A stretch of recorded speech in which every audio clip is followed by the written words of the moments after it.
17 नवंबर के दिन ग्रहों का योग क्या बन रहा है वो समझ लीजिए। 17 नवंबर को पंचांग के दृष्टिकोण से पंचांग की गणना सबसे पहले जानना आवश्यक है। सोमवार का दिन है उस दिन और त्रयोदशी तिथि है। सोमवार और त्रयोदशी सोम प्रदोष का योग बना देती है।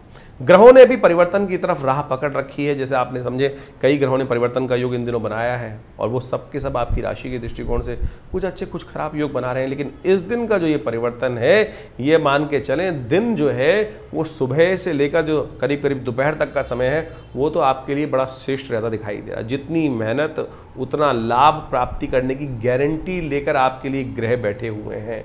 मेहनत से भागना मत। 10 कदम चलोगे तो 10 गुण 10 का लाभ प्राप्त होगा, 11 चलोगे तो 11 का लाभ प्राप्त होगा, 12 चलोगे तो 12 का लाभ प्राप्त होगा।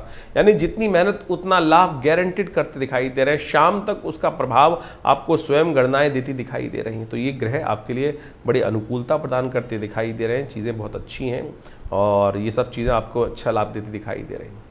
स्वास्थ्य के दृष्टिकोण से ध्यान देने की आवश्यकता बनती दिखाई दे रही है, क्योंकि कभी ना कभी शनि की ढैया जो चलती है वो कहीं ना कहीं झटका दे देती है और आपकी राशि पे ढैया ही चल रही है इस वक्त। सोम प्रदोष का योग बन रहा है। प्रथम सुख निरोगी काया, तो आपको तो इस स्थिति को भूलना ही नहीं चाहिए।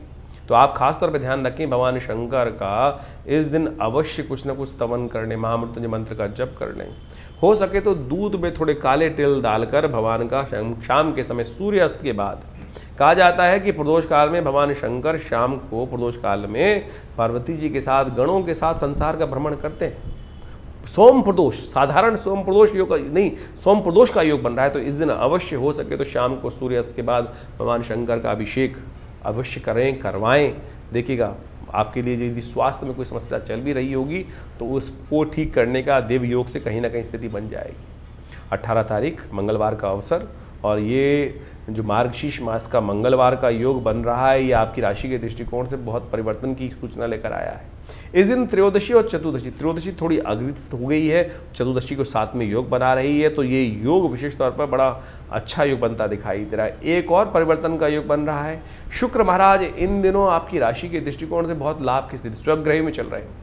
लेकिन इन दिनों क्या हो गया है, इस दिन विशाखा नक्षत्र में प्रवेश कर रहे हैं और ये विशाखा नक्षत्र में प्रवेश करने के कारण से ग्रह नक्षत्रों के दृष्टिकोण से आपके लिए खास तौर पर ध्यान देने की जरूरत है। कहीं ना कहीं बुद्धि में, क्योंकि विशाखा नक्षत्र जो है बृहस्पति का नक्षत्र है, शुक्र और बृहस्पति का नक्षत्र, दो ज्ञान वाले जो ग्रहों का योग बनता है तो कहीं ना कहीं बुद्धि को भ्रमित करने का प्रयास कर सकता है। तो आपकी राशि के दृष्टिकोण से आपको थोड़ा ध्यान रखना पड़ेगा। चंद्र शुक्र की युति है, साथ में बृहस्पति के नक्षत्र में शुक्र महाराज प्रवेश करते दिखाई दे रहे हैं। आने वाले करीब करीब कुछ दिन, 10 एक दिन जो रहेंगे, इसमें खास तौर पर ध्यान रखना